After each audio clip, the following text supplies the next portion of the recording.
Duplicate સોનાની biscuit આપી તેના બદલામાં 22 કેરેટનું અસલ સોનું લઈ ₹36 લાખની ઠગાઈના ગુનામાં સંડોવાયેલ આરોપીઓને પકડી પાડી સલાબતપુરા પોલીસ સ્ટેશનમાં નોંધાયેલ વંશોદ્ધાર ગુનો શોધી કાઢતી સુરત શહેર crime branch.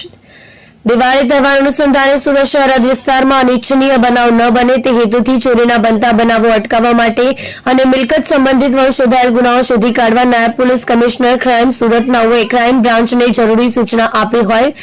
Police inspector DCB નાઓની રાહબરી હેઠળ નાસ્તા ફરતા સ્કોડના પોલીસ સબ ઇન્સ્પેક્ટર તેમની ટીમના માણસો સાથે વર્કઆઉટ દરમિયાન નાસ્તા ફરતા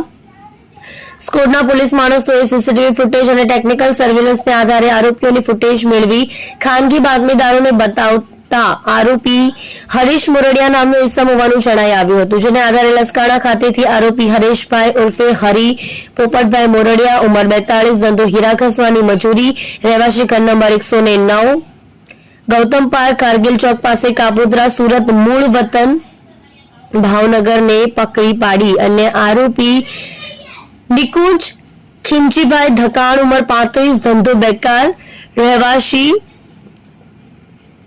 મેઘાઈ રેસિડેન્સી હોટેલ સેક્ટર 19 વાસી નવી મુંબઈ તથા સુરત શહેરમાં અલગ અલગ હોટલમાં અને મુંબઈમાં અલગ અલગ હોટલોમાં મૂળ રહેવાસી મુંબઈ ખાતેથી ઝડપી પાડેલ છે। સદર ગુનો શોધી કાઢવા માટે ગુનાવાળી જગ્યાની આજુબાજુના સીસીટીવી ફૂટેજ ચેક કરી ફૂટેજને આધારે બાતમીદારો થકી માહિતી મેળવતા ચોરી કરનાર ઇસમ વિશે માહિતી મેળવી આરોપી નંબર 1 ને સુરત ખાતેથી અને આરોપી નંબર 2 ને મુંબઈ ખાતેથી પકડી પાડવામાં આવ્યો।